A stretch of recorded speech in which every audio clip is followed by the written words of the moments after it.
Hey, babe, I'm back. Kathy, what are you doing back? I got done with chemo early today. What's with all the boxes? Hey, why don't we go upstairs and talk? Give me a sec.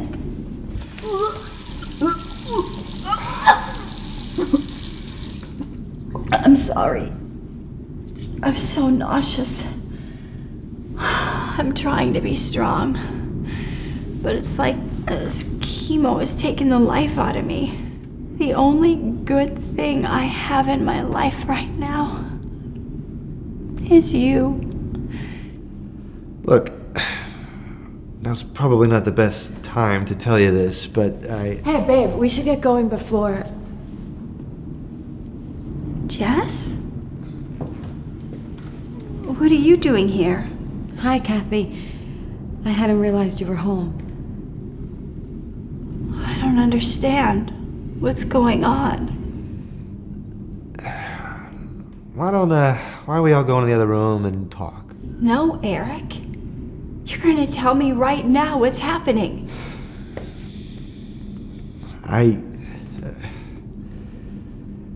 Jess, why don't you start taking some boxes to the car, huh? I need a minute. Yeah, absolutely. I'm sorry, Kathy, there's no easy way to say this, but I've been seeing Jess. Look, you're sick, and it doesn't look like you're gonna get any better, so I've got to start thinking about my own future, you know? Your future? What about me? Do you know how much I'm going through? What, you think this isn't hard on me? I've had to sit by your side and watch you struggle with cancer. That isn't easy, you know? What about our vows, Eric? For richer or poorer? In sickness and health? What about what you said to me when you found out I had cancer? What are you talking about? How could you forget? I think this is the test results from the lab. I'm so nervous to open it. What if it's cancer? Hey. We don't know what it says yet. So just open the letter.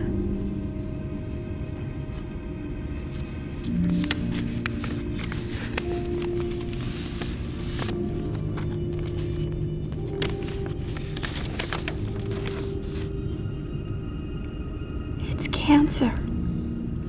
Eric, it's cancer. Hey. Look at me, Kathy, look at me. You're gonna get through this, okay? We are gonna get through this. Together. Okay? Together? But what if you don't want me anymore? I don't want to be alone. You'll never be alone. Kathy, remember. For richer or for poorer, in sickness as well as health,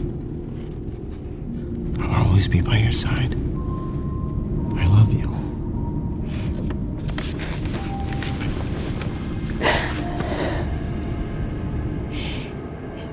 You see, you said we would be in this together. And I believed you, Eric. Well, I'm sorry. Things change. I can't do this anymore. So that's it? You're just gonna leave me like this? I'm going to be all alone? Jess and I are moving in together. I think it's best if you hear it from me first. I hope everything works out for you. I hate seeing you like this.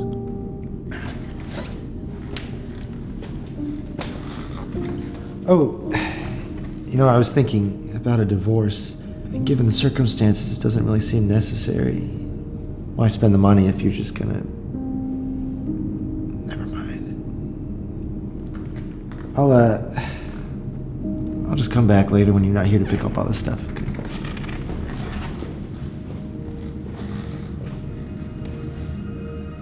Kathy is devastated. Eric goes on and starts his new life with Jess.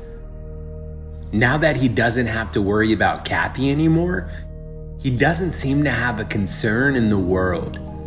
But then one day, a few months later, Eric had gotten his recent test results back from the lab and was opening up the letter. It turns out, Eric has cancer. He couldn't believe it. Eric has to start chemotherapy right away, and his health quickly goes downhill. As he deals with this sickness, Jess decides she isn't going to stick around anymore and leaves him. And then a few years later, Eric happens to see Kathy. Kathy? You're alive. Eric, I almost didn't recognize you. Yeah, I could say the same thing about you. You look great. But I don't understand. How did you... I beat it. I beat the cancer. When you left, it was really hard. But I kept fighting, and eventually I got better. And now I'm cancer-free. Wow, that's so great. I'm so happy for you. What about you? Are you okay? A few months after we broke up, I got diagnosed with colon cancer. Jess couldn't handle it, so she left me. Oh no. Kathy, I just want to say that I'm sorry. I'm sorry for everything, for the way I handled everything. It's okay. Maybe we try it again. I'm just so tired of being alone. Thanks, Eric. I really hate seeing you like this. But I don't think it would ever work. There's just too much pain there. But I wish you the best of luck.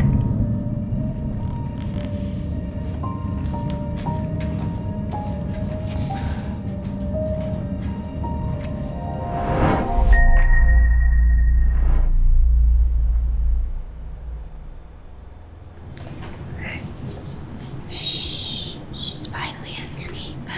Nice. So I was thinking, since the baby is asleep, maybe you and I could, I'm sorry, Marcus. Not right now. I'm not in the mood. Seriously, Rachel? You're never in the mood. All you care about is the baby. I mean, do you even care about me at all anymore? Of course I do.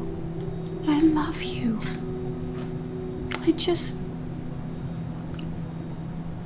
I don't feel very good about myself. Maybe you'd feel better about yourself if you stopped stuffing your face with all that junk food.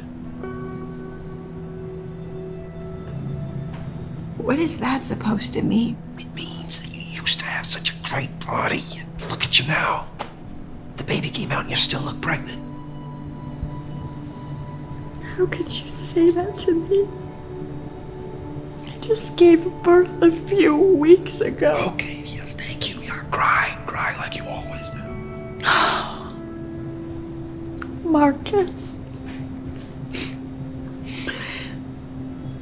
You know this hasn't been easy for me.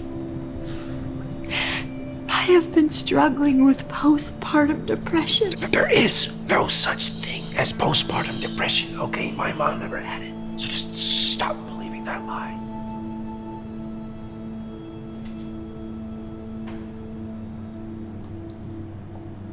You know what? Forget it. Okay? I'm going to my parents' house.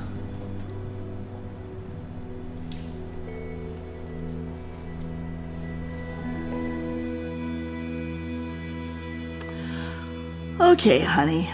Tell us what's wrong. It's Rachel. All she does all day is cry. And ever since the baby came, it's like she doesn't even care about me anymore. Oh, no. Has she gotten help? Maybe she has postpartum depression. Oh, God, not you, too. That's not a real thing. Yes, it is. It's really serious. Lots of new moms go through this. It's just an excuse. I mean, you didn't go through it. Well, what's wrong? She did go through it, son. And it almost tore us apart. You see, after you were born, everything was perfect. You were a healthy baby boy, and we were both so happy. But over time, I started feeling really depressed. My body was going through so many changes, and I just wanted to be all alone. All I could do was eat and cry. Your dad didn't understand that I was going through postpartum depression, so we argued all the time. Things were getting worse and worse. But then your dad finally understood and promised to support me through it instead.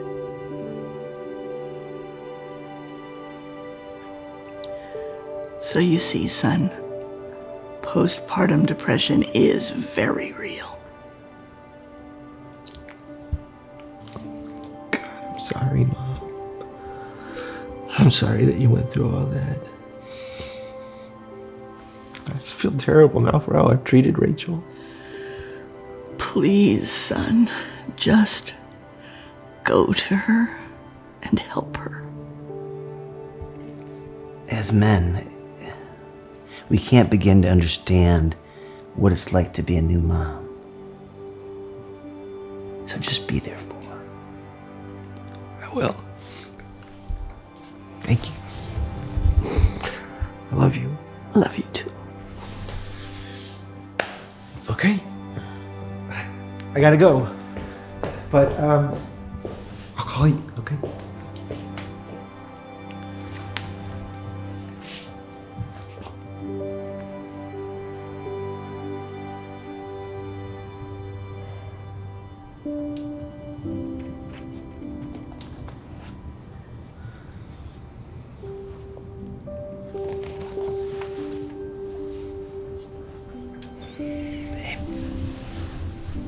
Can we talk?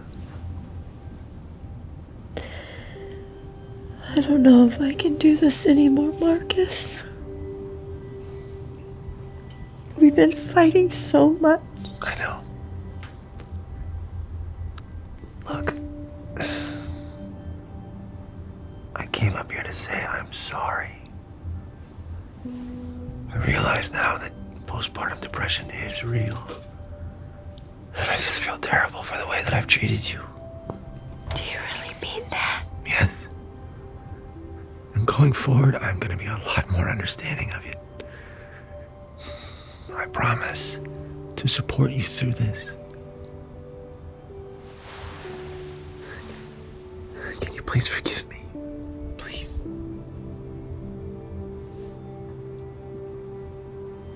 Of course. I love you. I love you too.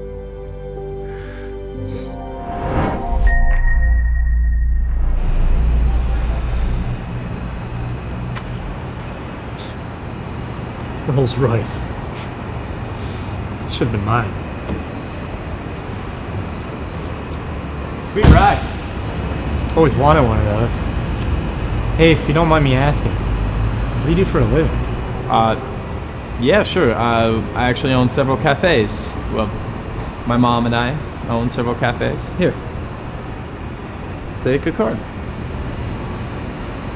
We just opened up our 10th location. Wow. I see. You and your mom? Yep.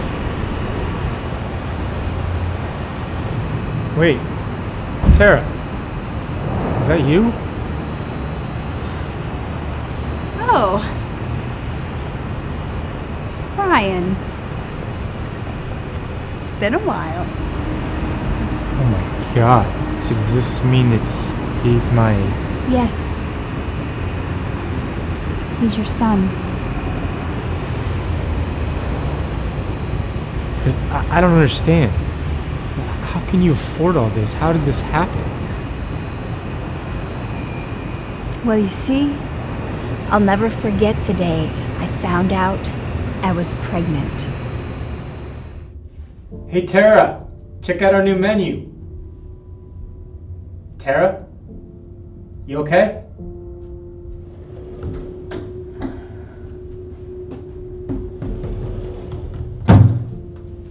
Tara, is everything okay? What's wrong?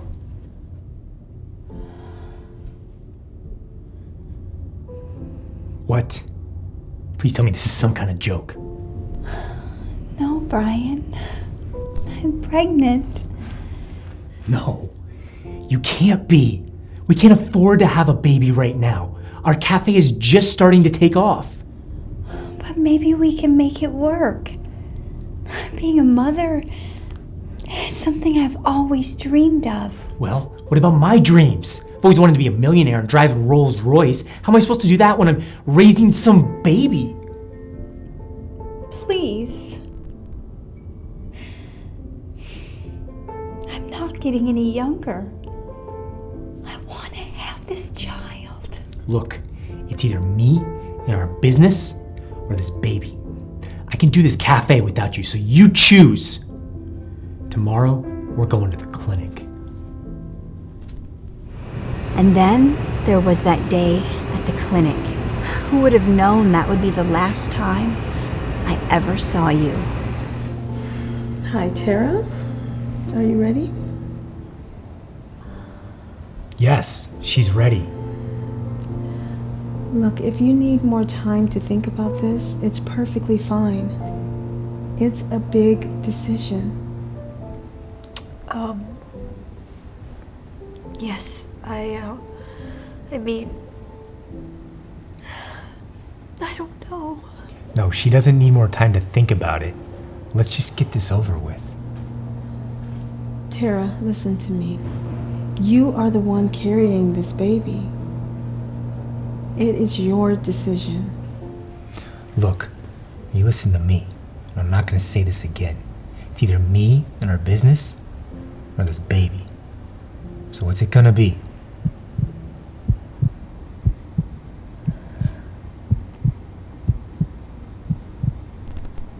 You know what? You can keep your business. I have been struggling by your side, on your dream. And for how long? I'm keeping this baby. And I'm gonna raise our child. And we're gonna start our own business. Without you. Is that a joke? Fine. But if you don't want to be a part of my struggle, then don't try and be a part of my success.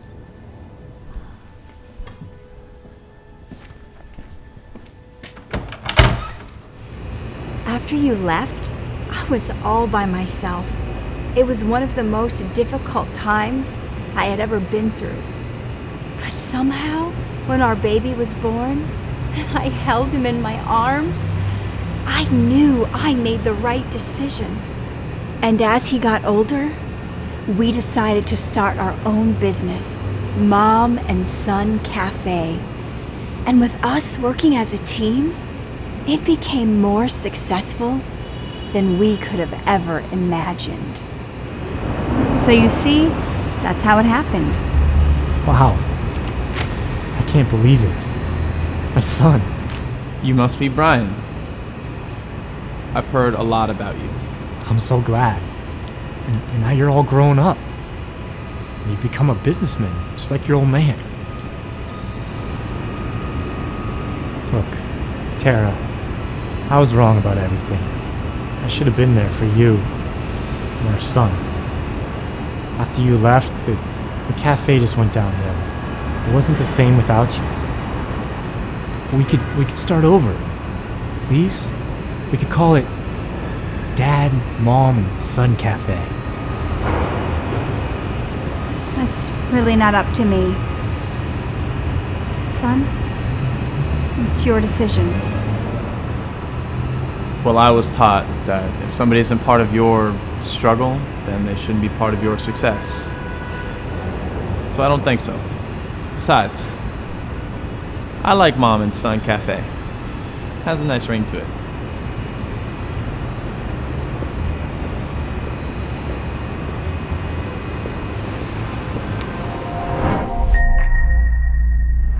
You are my sunshine, my only sunshine.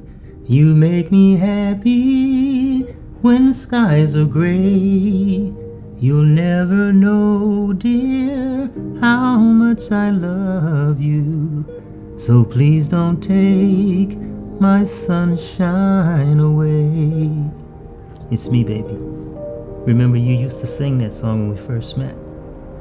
I had just come back from the war, and I didn't know what to do with myself. But that's when I heard the most beautiful thing in the world. I turned, and that's when I saw you, singing this song. It was the most unforgettable moment of my life. I would give anything just to hear that angelic voice again. You are my sunshine, my only sunshine.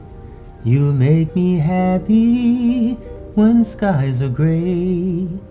You'll never know, dear, how much I love you. So please don't take my sunshine away. Thank you. Of course.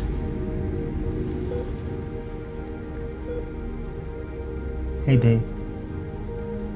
Remember all those times that you sang that song to me? I couldn't sleep and would have the most terrifying nightmares about the war. I was so scared, but you were there to make me feel safe. You would sing this song to me to always calm me down. You know, if it hadn't been for you, I would have never made it through all those tough times. You are my sunshine, my only sunshine. You make me happy when skies are gray. You'll never know, dear, how much I love you. So please don't take my sunshine away. You can just leave it right there.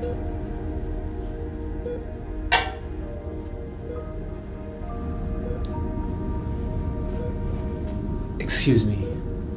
I don't mean to pry, but I see you come here every day singing to this unconscious woman. May I ask why?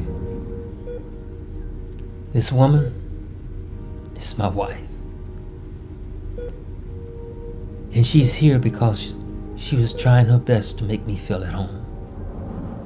My wife was preparing for our 30th anniversary together. When I got home, I saw that she had slipped and fell onto the floor.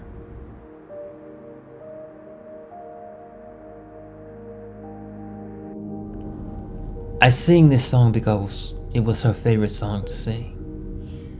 She's my sunshine, and I'd give anything just to hear her sing it again. You are my sunshine, my only. Go get a doctor. Doctor. Quick. You make me happy when skies are gray. Baby, you awake. Oh, you look just like the first time we met. Baby, I could hear you the whole time. You sang our song every day. like you never gave up on me. Baby, I'll never give up on you.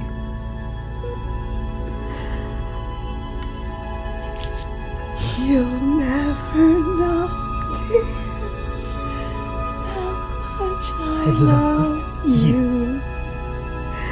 So please don't take my sunshine away.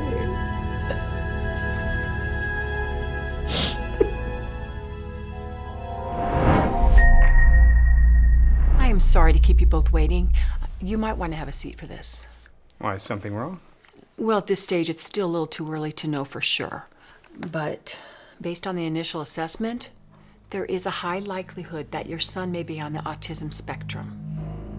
Now, autism is not... I know what autism is, Doctor. I'm a professor at a university, for crying out loud. I can't believe this, Gwen. I told you that he should have been more responsive to his name by now. Oh my goodness. Does that mean he's not healthy? No, don't worry. He's perfectly fine. He might just have a little harder time learning certain things compared to other kids. That's all. That's all. Look, I know it's a lot to take in. I'll give you two some time.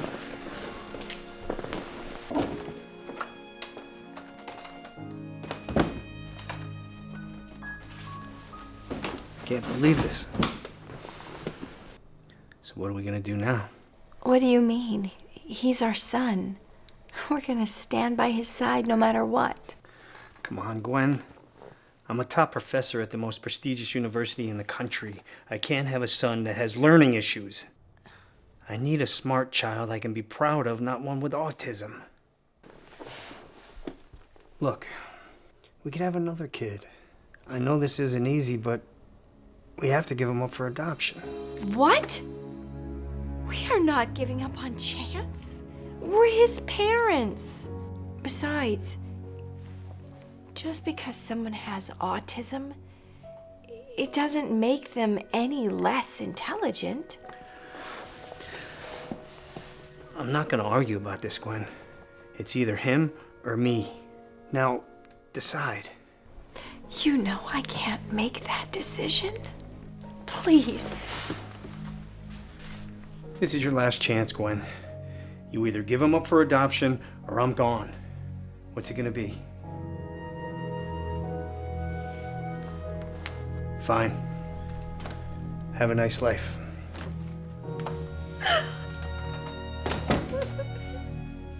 Gwen is devastated. She can't believe her husband just walked out on them. Her ex-husband moves on and quickly forgets all about Gwen. In no time, he meets another woman and finds out they're having a baby boy together. He's so excited. A lot of years pass, and Alan spends a lot of time helping his new son Samuel become a very successful student.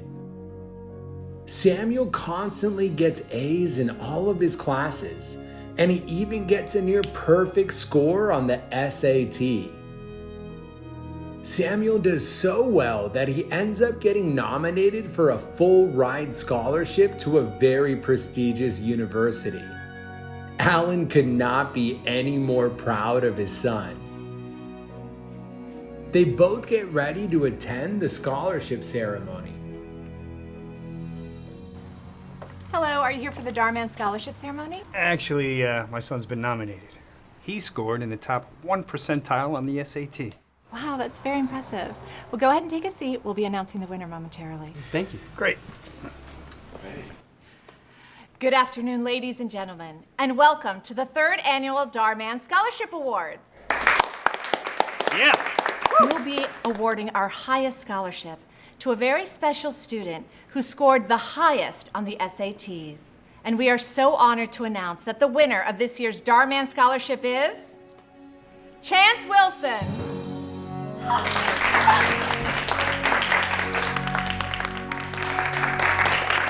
Wait a minute. This is a mistake. Dad, stop. No, this is ridiculous.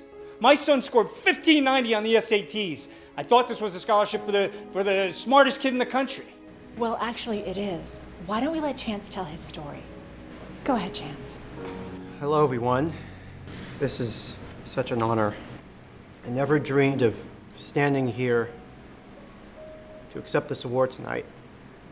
It would have never been possible if it wasn't for my mom, who never gave up on me. You see, ever since I can remember, I've struggled with autism. People always treat me differently and thought I wasn't smart enough. I even found out that my own dad gave up on me because of it. But my mom never gave up on me. Every night, she would read with me and patiently help me learn. She never once made me feel like I was less intelligent than the other kids. Because of her, I started doing really well in school.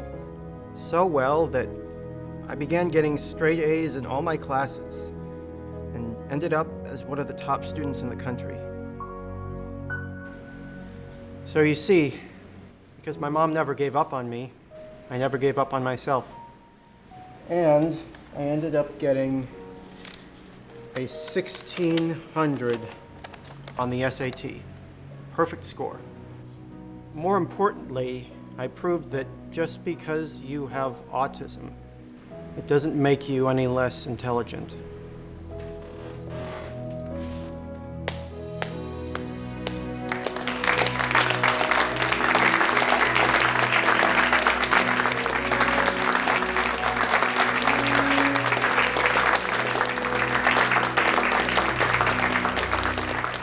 Coming up. Would you want to go with me? You really think the captain of the football team is going to go to prom with someone like you? Have you figured out who you're taking? No, not yet, but... So, does that mean you're asking? Would one of you mind helping me reach No, just because your legs don't work doesn't mean your arms don't work.